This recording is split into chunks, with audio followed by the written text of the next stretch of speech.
What's going on, guys? Mark from 3 Finish Mobile Detailing. Today we're going to talk about 3 tools that's going to help you change your business and help you be more efficient. Let's get to it. All right, Mark, what's the first tool? All right, guys, so the first tool I want to talk about today would be this Eagle blower. It's the 765. It's cordless, easy to use. I would highly recommend this product. This product right here, it's going to help you be efficient in your detailing business. A lot of people are going to tell you, oh, the battery's going to die. What I do and what tips I would recommend when I do use this, say if I blow down 1 or 2 cars, I'll just put it back on the charger and then keep it going throughout the day, let it charge, and then just keep using it and charging as you're going. So I had another corded air blower and it wasn't as efficient because I'll have to bring out the cord, and sometimes I'll get caught on the wheel, and it was a headache. So I picked this one. It is a little bit more pricier, so around like almost it's like $380, almost $400 for this blower right here. The reason why it's expensive because you're gonna have to pay for this battery. This battery's like $200, so it's a big battery, so it's to last you a long time. And yeah, so this one's highly recommended for a detailing business, super powerful. And overall, I can't sweat it enough, it's cordless. So cordless is gonna be more efficient. I could dry a car off from, like, say if we're doing a fleet account, just today's Tuesday, so we do a lot of fleets. We just knocked out 10 cars. So what I like to do is kind of line them up, and then I could just blow it out and then put it back on the charger while my worker is still working and be more efficient on that part. But when we did have the corded one, I would have to be cautious about 50 feet, and I can't go certain ways, and if it gets unplugged. So this one I would highly recommend it. And another add-on I like to say is the band. The band is gonna help you kind of be scratch-proof, I guess you'll say. It's gonna help you not bump into cars. So say for instance, if we're working on a high exotic car or high-end car, I can just bump this and it's gonna protect me from scratching it with the plastics. So I recommend getting this blow band. It's around $20. I highly recommend it. It's gonna help you be more cautious in your details. So if you do bump your air blower, this will be ideal to protect it right here. Where'd you get the blower from? So the blower, I got it from Lowe's. So Lowe's, sometimes they run specials like 30 bucks off this blower. And yeah, so this is where I got it from, Lowe's. And if you guys don't have it, make sure to check it out and pick one up. All right, guys, so the second thing I would like to talk about, which I highly recommend for any detailing business over a carpet extractor, would be a steamer. So this is a VX5000 steamer. This one ranges around like $1,000 ideally. If you want to add the cart, around like $1,400. This steamer is really versatile for your detailing business. It's going to help you cut time and be more efficient. The only con about this product, it takes about like 30 minutes to warm up. So what I do, I like to, if I'm doing an interior detail, I scrub everything down, get the brush, get it agitated, and then this will be my final kind of inspection. So I'll use a steamer to get all the nooks and crannies, and then I'll start shampooing carpets and the seats. Around 85% of the time, I will get away doing with the steamer. The other percent, I would say you'll have to do a carpet extractor. Those are for more like jobs that are more dirty, but then remember, when you're charging clients a certain amount to do it, I would recommend boosting up the price. So for instance, if I'm doing a car that's pretty clean, I would just do it for like $250 starting ideally. But if a car needs to be extracted and etc., then it's gonna be around like $350 and up. So yeah, this one will be a go-to. It's versatile. You can use it for on the interior, the carpets, the plastics, and overall just the best experience for this product right here. And then yeah, there's 2 attachments for it. This would be a straight direct pressure right here for your gun. And then this will be my attachment for the carpets. And then yeah, and I'll usually wrap a microfiber towel and then start working my way in there. And man, this saves a lot of time for cars that have carpet that's really hard to work with. I would steam it instead of extracting it because this one's gonna be more efficient. And let me know in the comments if you guys use a carpet extractor or a steamer. Drop it down in the comments below. Tell me the pros and cons. All right, Mark, is this your first steamer? So this is not my first steamer. I had another steamer before. When I first started off, I was buying, I think 2 more actually, on OfferUp, some cheap ones. And then I had like a yellow steamer. I think it was like a Wagner or something. And then I had another steamer. I didn't even know the brand. And then so I finally jumped into it. This one's what, around like $1,000. I didn't want to buy it this time. It was a lot of money.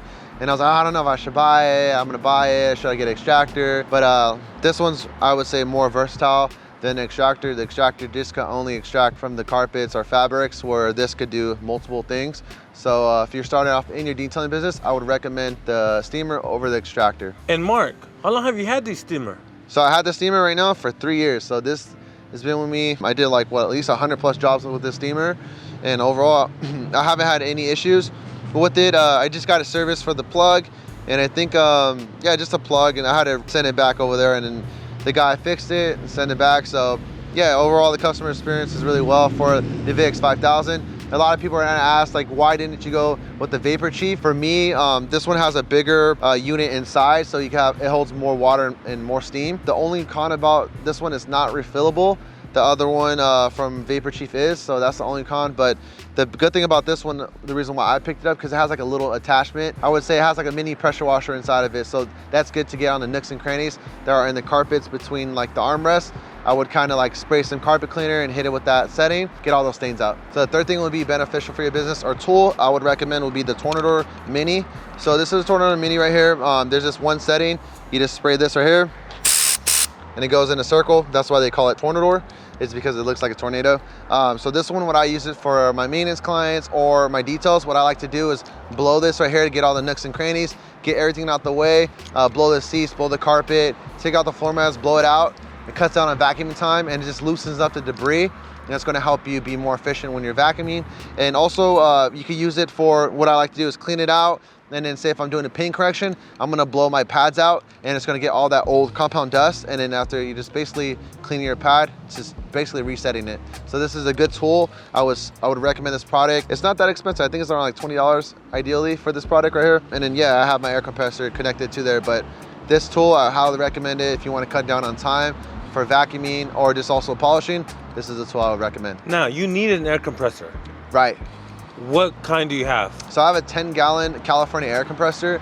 That one I think ranges around like, last time I think it was like $600 for that air compressor. I wouldn't recommend getting anything under 8 gallons. If you get like a 2-gallon, 3-gallon, I wouldn't recommend it. You need a lot of air for this, because say for instance, I'm doing a big car, I'm gonna be blowing the car for like at least like 2 minutes. Your air compressor is not gonna be producing that much air. So I would recommend if you're gonna do something with the air compressor, get 8 or above. All right, Mark, what everybody wants to know, man, 50 feet or 100 feet real? So I would recommend getting a 50-foot hose over a 100-foot hose. The 50-foot is gonna be easy to move around. That 100-foot hose is gonna get caught through the wheels and tires, and just more of a headache for me. So 50 feet, this one usually comes out with details or maintenance clients. If I'm doing a lot of fleets that are dirty, then I'll try to pull them closer to the car so I don't have to go too far. So I would recommend 50 feet. All right, Mark, some additional questions. Number one, detailer says, I don't have the budget for a $400 blower, a $1,000 steamer, an air compressor. Should they go cheap or what can they do? What would you say? I would recommend, honestly, like if you got to start somewhere. So if you're going to start somewhere like I have, I started off with the cheap steamer, go with the Wagner. I think it was like $100, under $100. You can even go to Harbor Freight, get one for like $100.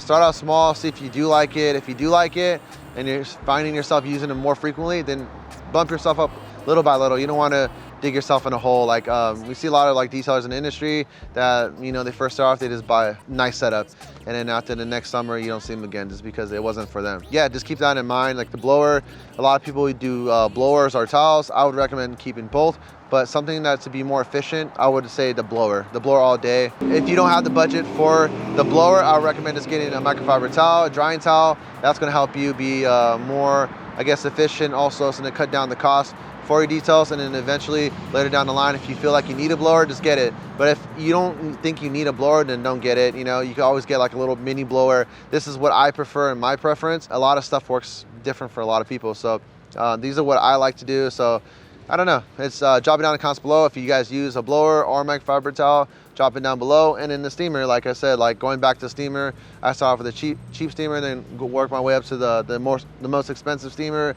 the air compressor. I didn't have no air compressor before, so these are all little tools you can add on later for your detailing business. For new detailers, I'll sweat this the most. You got to make money and stop spending money. A lot of people out there like to spend money. So like when I started off, my father used to make fun of me, saying like, dude, why are you buying another polisher? Why are you buying this? I was like, oh man, it's the newest thing. He's like, dude, cut down. You got to think as a business owner, not a person just like, you know, like working in a sense. You have to be more, keep your overhead down to have a successful business. So all this stuff right here, you don't need it. This Mercedes van, this setup, is this presentation because we build a reputation with the clientele, then we can afford these things. But ideally, you really don't need this. I've seen people start off with just a bucket, so microfiber pad, whatever, and then just work the way up. But I even see new detailers right now, or even older detailers that just have like just the basics because they only do basic stuff. So if you're only doing like maintenance washes, you don't need it. Like, you know, you work your way up. All right guys, now wrapping up the video, and these are the 3 tools I would recommend for your detailing business. If you guys have any other tools, drop it down in the comments below. Thank you guys for tuning in. I appreciate it.